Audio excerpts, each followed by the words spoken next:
This is Illiterate. My name is Evan. My name is Taylor. I read a book this week. I watched a movie. This week we are covering Guillermo del Toro's Nightmare Alley.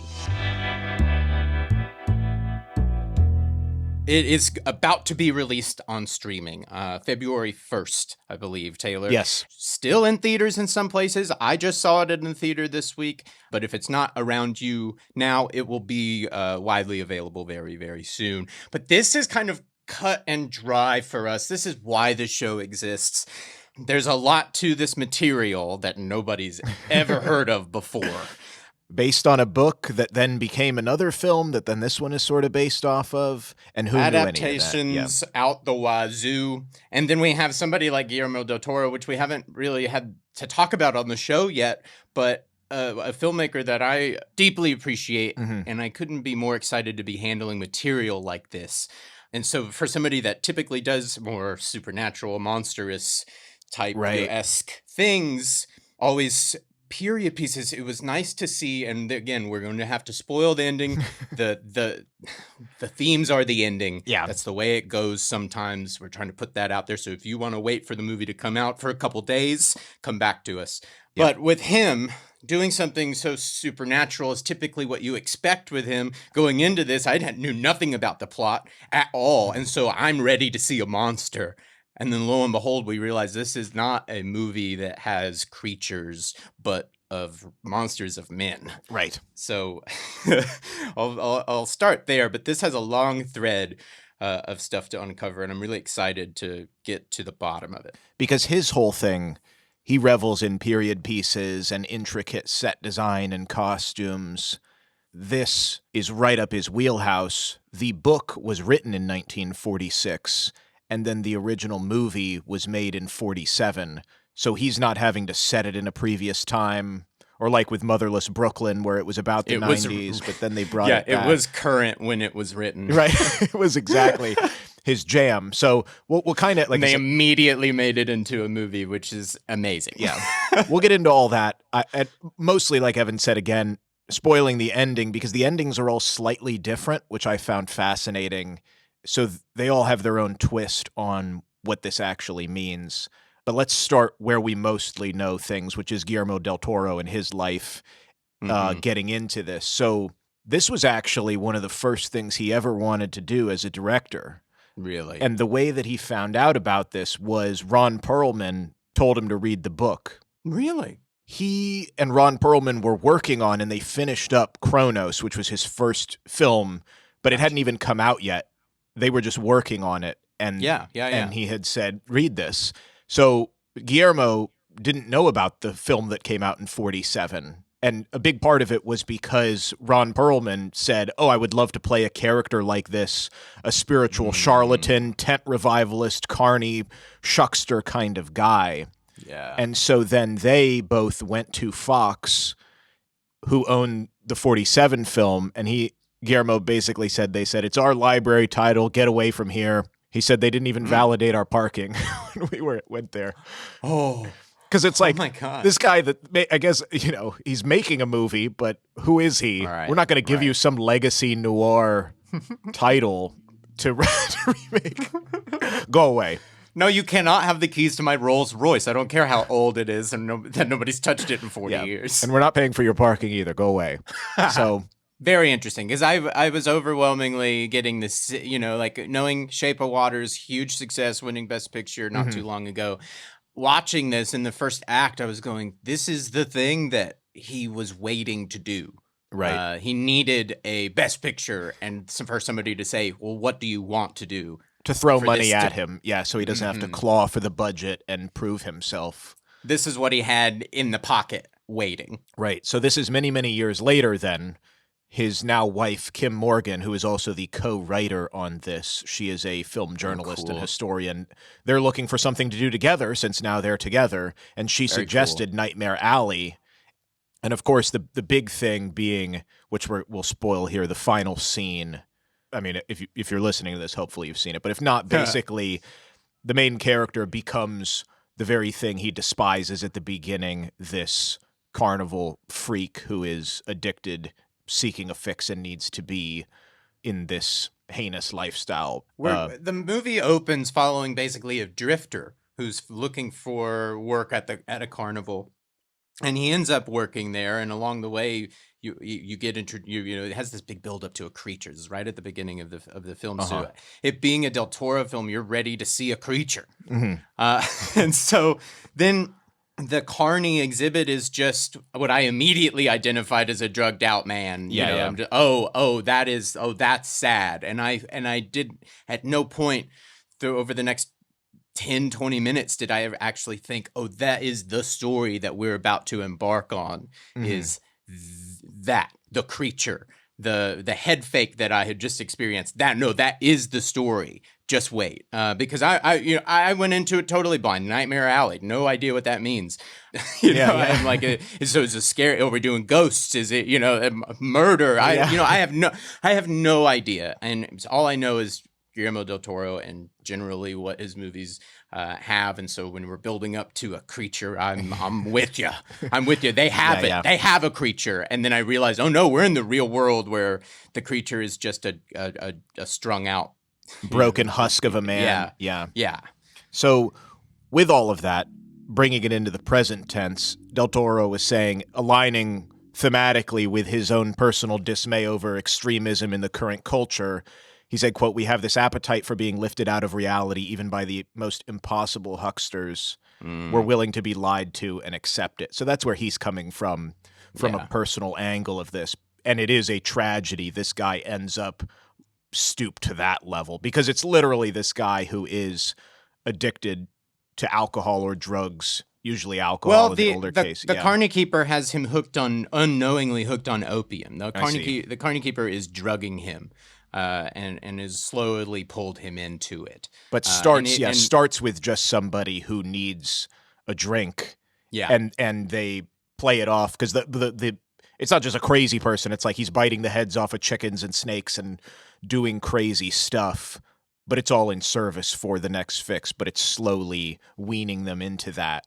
The Carney Keeper, Willem Dafoe's character, after dropping off the, quote, creature at the hospital because he's having some sort of overdose freak out, Bradley Cooper is interested. Was like, well, how did this happen? Who was that? Just threw in the gutter and waited on the hospital staff to pick up.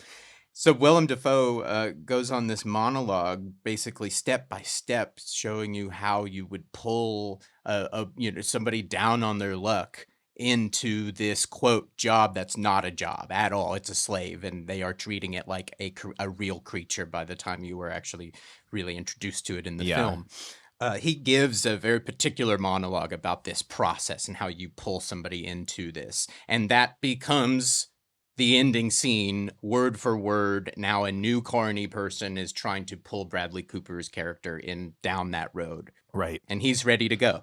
It's the dichotomy of the carnival scene, especially at this time, and it's where the terminology, so you have the freaks, very pejorative, but it would be like Wolfman and the oddity, lady, all that kind of stuff.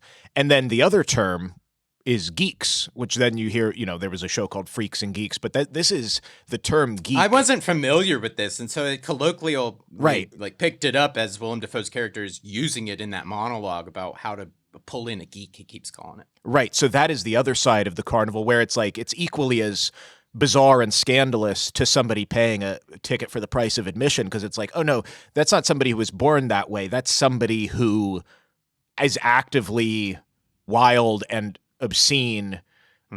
Interestingly, with this book that came out in 1946, Nightmare Alley, this is really what popularized the term geek in the context of this, because it was always a term in carnivals and in the scene, but it really went to the public and is kind of the first major instance of this being in the public sphere.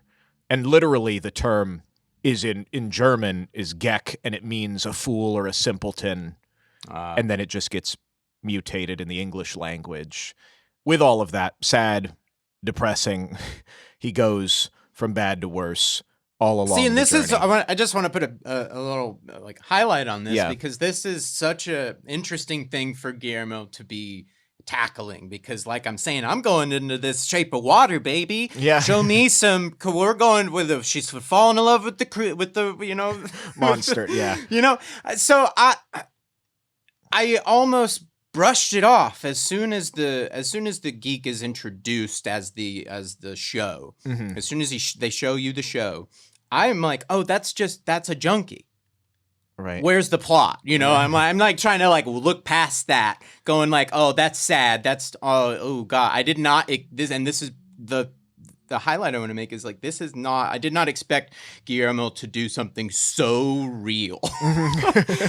Because I'm going in where it's highly stylized. It's a period piece. We're at the carnival. You have all the sideshow attractions you could dream of, and it's all with his flair. And so I am, oh yeah, they've got it. They got a monster. And no, this is the real world. Sort of genius marketing on their part, the fact that it's him, because that's what you're expecting. Yes.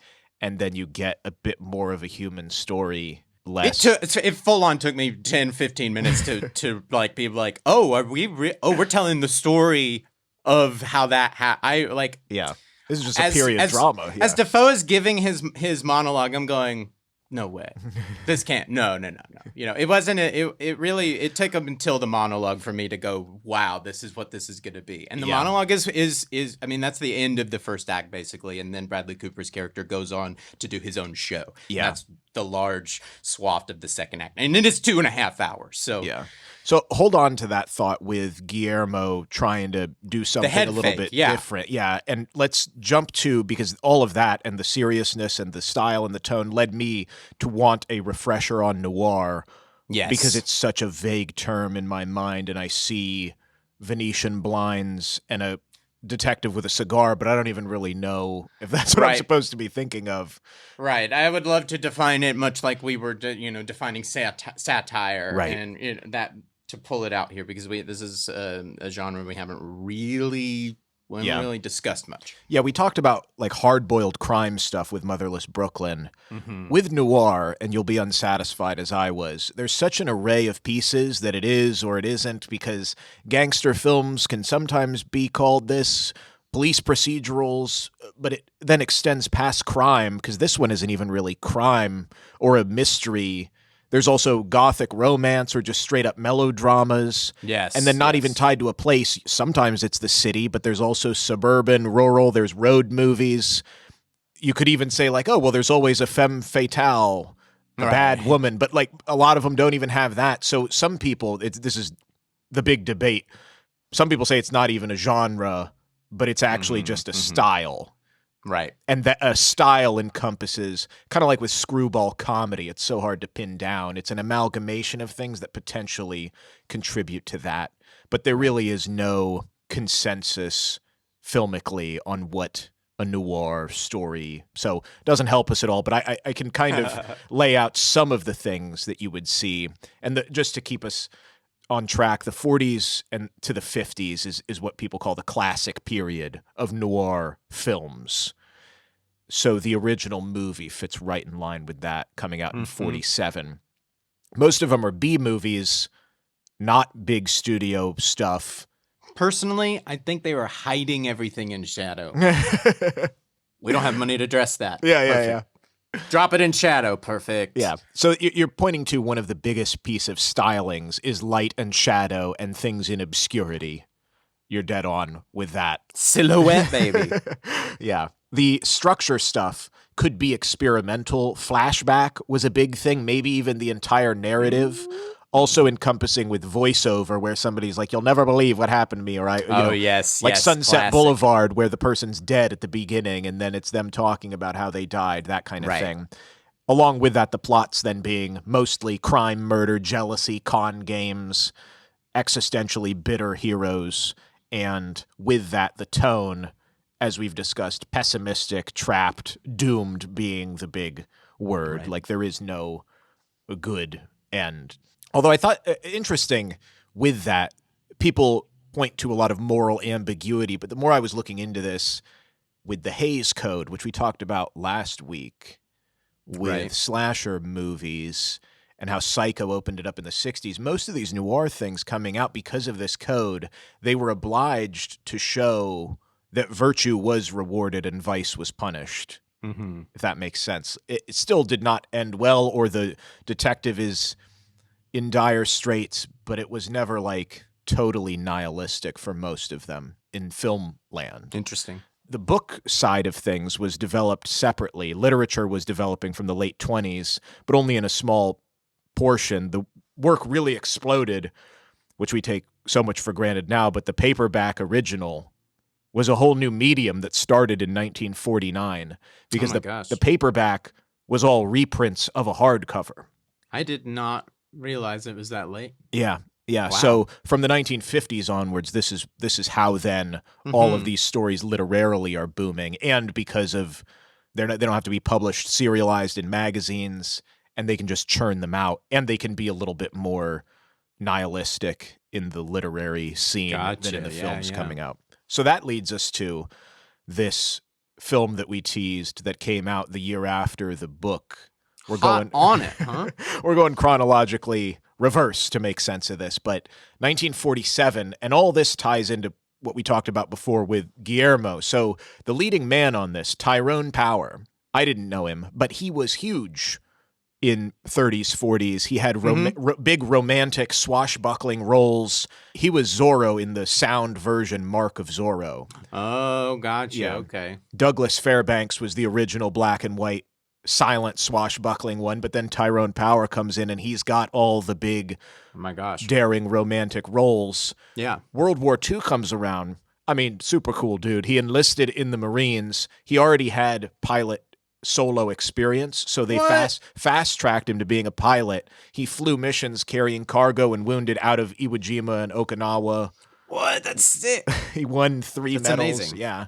And, he has a star on the Walk of Fame, as well as he was buried with full military honors. Aww. He's just this American stud. So what's interesting about that, talking about Guillermo wanting to subvert what he is, what he's done, what you think.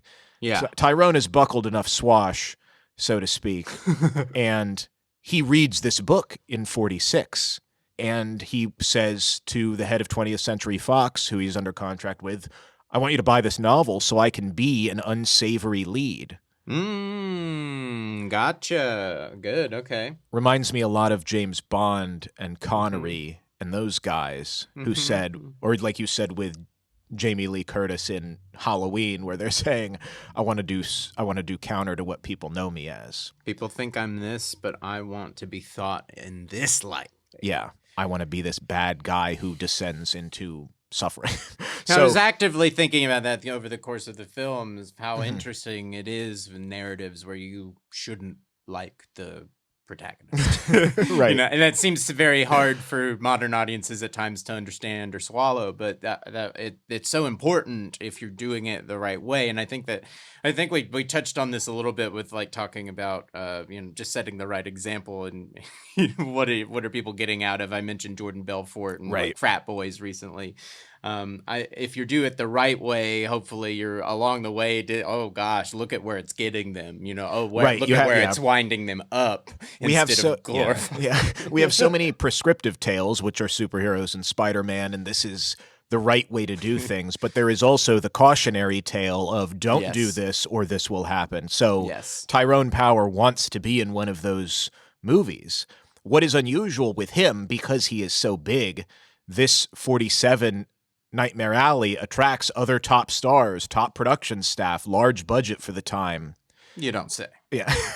Similar to Guillermo, they built a full working carnival on 10 acres in the Fox backlot. No way. Yeah. They hired 100 sideshow attractions and carnival people, and then also shot at the San Diego County Fair. Huge deal. So the thing with it, though, released at the height of the Hays Code, as I mentioned. So the brutality probably immediately in Guillermo's work is absent entirely from this one. They don't even show, since I'll post a link, the whole movie is available on YouTube. Oh, cool. But even just the first scene where he goes up, he's the drifter going to the carnival. They don't even show the geek doing any, it's just the crowd and they gasp and then he walks away. Okay. The other thing, so this is the first sort of ending that we're going to talk about that's different. The Fox chief was really worried about this ending that was going to happen. So in this version, Molly, who is one of his main love interest, comes back and gets him, giving us some sort of hope. Oh. He comes to and she says, "Oh, I'm here for you," or something like that. So that was very different. The studio's glimmer of this isn't totally foregone. Maybe he can get out of this again. But see, it's so interesting because the whole movie is built up to you can't push people like this. You cannot keep pushing people like this. Eventually, they will have enough, which very much is, that's what the Rooney Mara character says by the end of it. You cannot keep pushing. So what does it say at the end of your film where you've had somebody who just keeps taking, keeps pushing, and then they just get them back because what is the narrative saying? It's literally like the last 15 seconds because he's on a he's off the rails, he's on a rampage in the carnival, and then she runs up and says, "Oh my God, it's Stan," and then I was wrong. I shouldn't have stood up for my boundaries. What? Yeah. So that's amazing. To make sense of it, Guillermo's is more in line because in the novel he's doomed until he drinks himself to death. It's implied there's nobody coming for him. The movie, when it came out, the 47 one, mixed reviews. Some people liked it, some people didn't, but was a box office flop because they really didn't have much muscle behind the marketing. Fox was worried, well, we're not going to promote our head honcho guy as some tortured, messed up meanie. In a movie that nobody liked. So he went back to Hunk Idol and went back to his swashbuckling roles, although the film gained acclaim over the years as being a quintessential noir right smack in the middle of where it was needed. Although one of the reasons Guillermo never saw the film, and probably none of us did, long, murky legal battle between the studio and the film's producer. Oh, God. Putting it out into the market. So this did not hit home video until the DVD release in 2005. Oh, my God. I was sitting there, don't say 2000. Don't say 2000. The only way you could watch this is if it was shown on TV or you had a 16 millimeter rental. Oh, my God. And you went to some film school or film club or something. Oh, my gosh. So almost a lost film in that way. Yeah, nearly. That now finally leads us to Tyrone Power read this book. What is that? And we have two people who read it and went, I must dedicate a significant portion of my life and energy to this. Yeah. So there must be something in those pages, and who put it there? Yeah. And his life. And I will say with the tone of this, very sad. I mean, we're laughing sort of, but like very sad. We have to keep it light, Taylor. This is edutainment. Right. But his story is rather tragic. William Lindsay Gresham is the author. He wrote his first novel. He was working as a true crime pulp magazine editor in the 40s, so he knows a little bit. He was always a writer. Crime. Yeah. I like the book in the sense of one of the narrative devices is each chapter is a different tarot card. Oh, yes. And it deals with the themes of what's going on. And so the first chapter is the Fool, and the last chapter is the Hanged Man. Yes. Which I know they make allusions to in the film. Beautifully. Midway through the film, Xena does his tarot card reading, and you're dead on the Hanged Man at the end. And so you're left to be thinking like, oh man, who is going to kill him? How is he going to be killed? How is he going, how is he going to meet his end?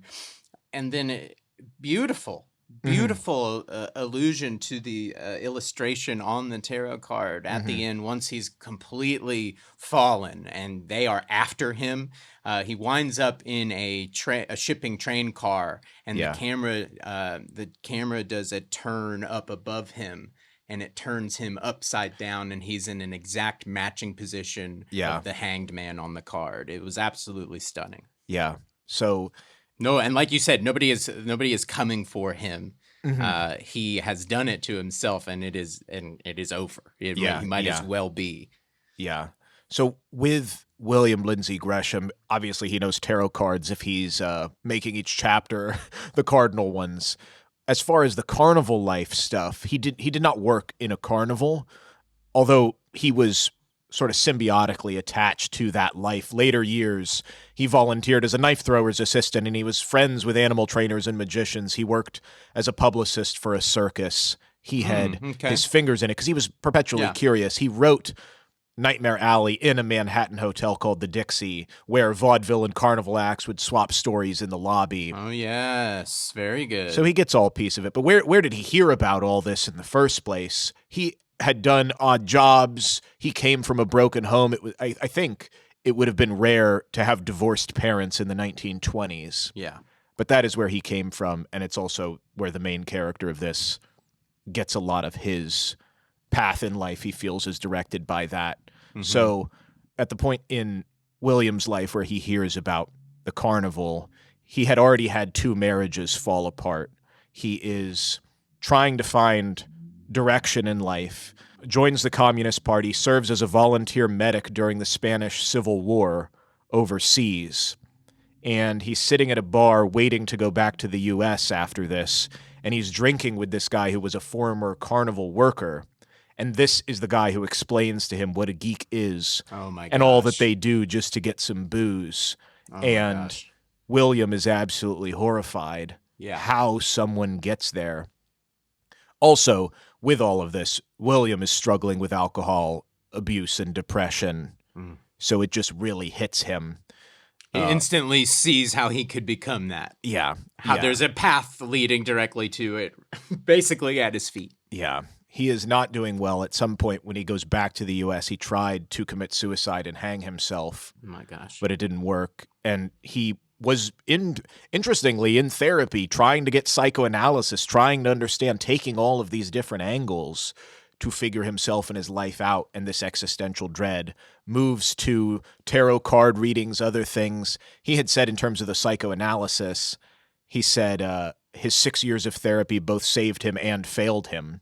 Because he said, quote, "I found that I could not stop drinking. I had become physically an alcoholic, and against alcoholism in this stage, Freud is powerless." Oh my gosh. So he leaves psychoanalysis. This is where he gets into editing the true crime magazines, marries a third time this woman, Joy, who is also a writer and a communist.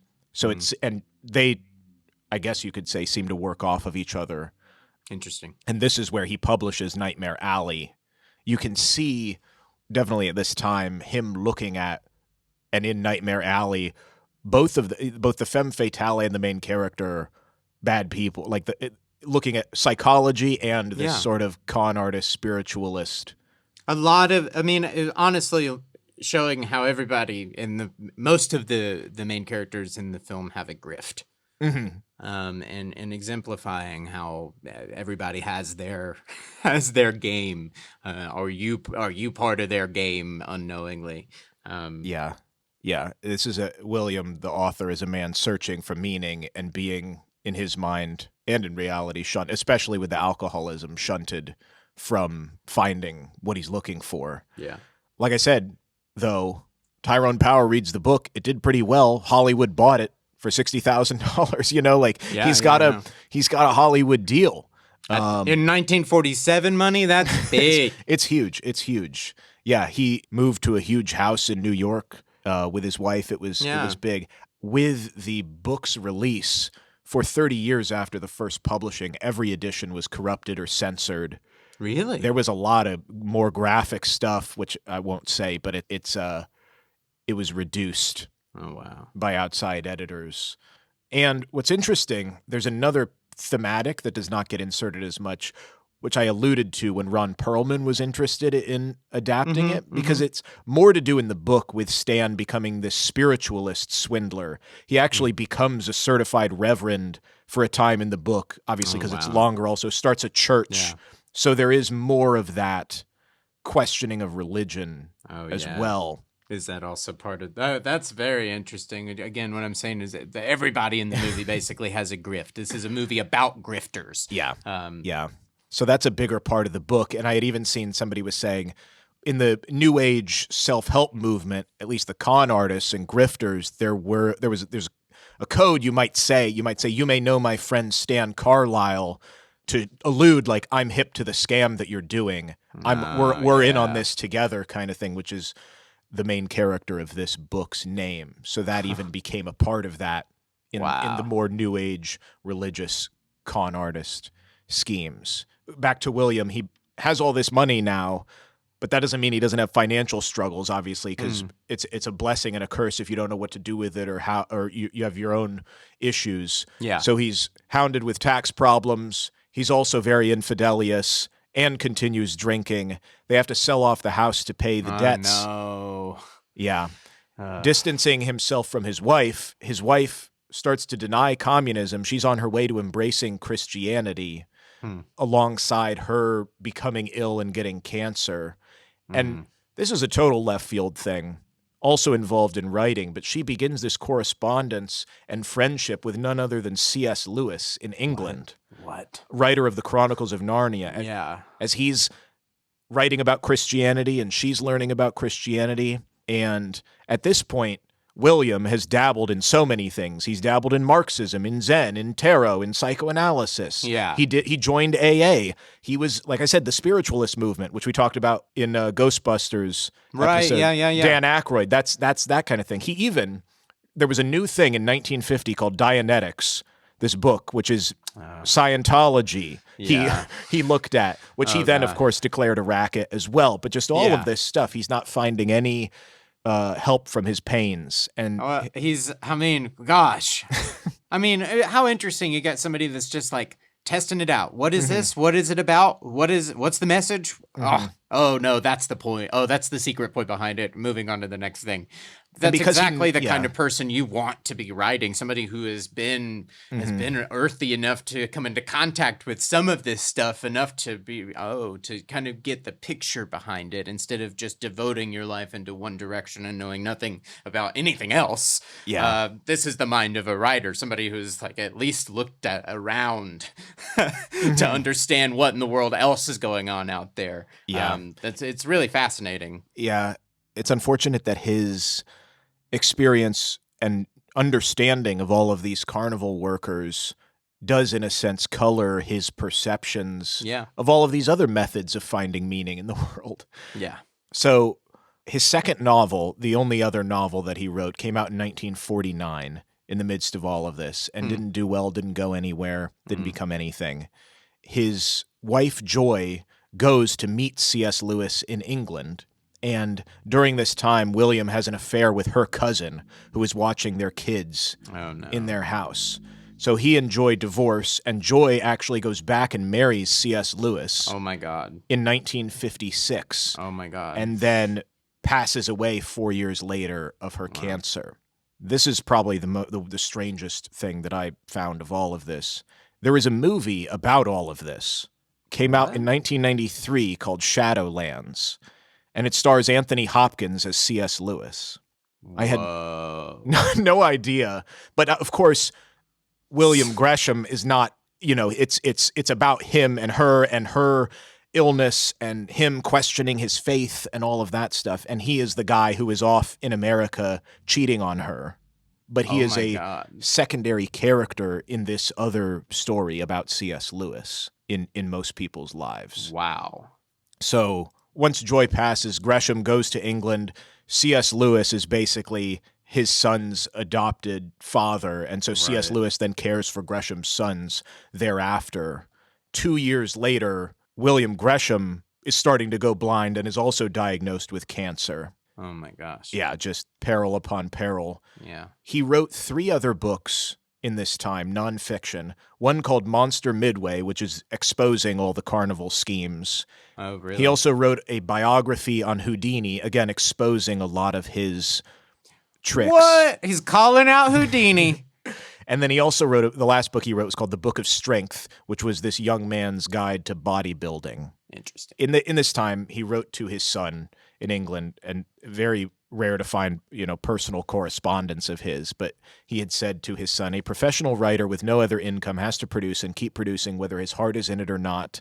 And over the years, this seems to take a lot out of him. And that's what he wrote to his son David in 1962, which in September of 1962, he checked into the same hotel where he wrote Nightmare Alley. Oh, wow. And under a pseudonym, so nobody knew who he was, and he killed himself with sleeping pills. Oh, my gosh. In the hotel room. He was 53. When they found him, on his person, he had business cards, but they didn't have any name on them. And literally, like in the corner where there's supposed to be an address are the words no address. And in the other corner, it says no phone. And on the bottom, it says no business. And then on the other side, it says no money. That's what he was left with. My gosh. So that is the unfortunate, sad ending to his situation.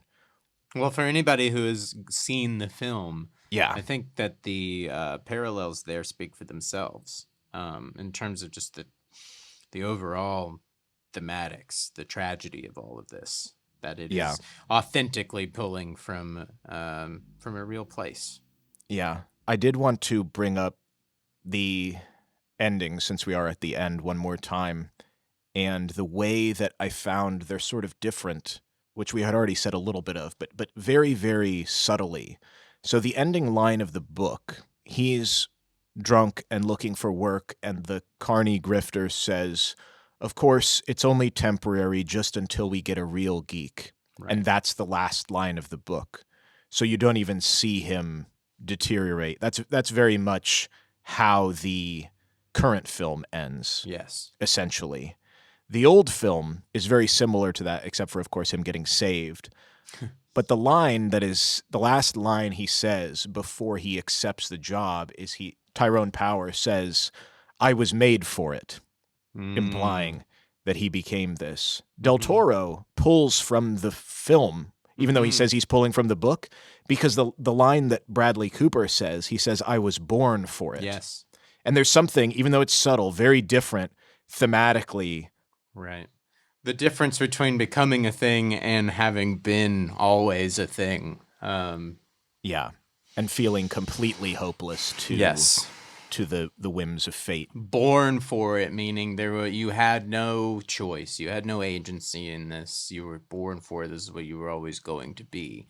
Yeah. The other way around is I fell into it. This is what came to me. Born says a lot. Yeah. So I just thought that was interesting, that Del Toro would take that line from the old movie, because it's not in the book, but he changed the line from the 47 film to say something very different about what he thinks about noir, or what he thinks about people, or that character. Because in a way, it's a sad thing where he it's tragic that he believes that. Maybe he doesn't actually need to believe that. It speaks to the thematics of the father. The father is a looming piece of this that you only get the full picture of right at the end. But you tease it at the beginning, and we get glimpses of it through the edit until we understand that, he despised his father and actually murdered his father. But then if he's born for it, he is his father. So then is this saying that he has no other, if you hate him, then do you hate yourself, because you are him? Yeah. If you were born for this, you don't have a choice. I think that's right in line. Choosing the word born for this is trying to cut through straight to the dad character there. Yeah, nothing supernatural about that at all. Nature versus nurture. Yeah, like I said, I had no concept that Guillermo was going to go this real. This is as dead real as it gets, and it's coming from a filmmaker you expect total fantasy, other world, realms, creatures, and telling a cutthroat real story. Yeah. So, let us know what you thought about it. Let us know if what you make of this type of story. Were you expecting something more fantastic from Guillermo? Get in touch with us at Illiterate Pod on Instagram. Let us know what you're interested in. Let us know what you are reading or watching. You never know when we're going to do an episode on that thing you want to know all about. And we will catch you next week.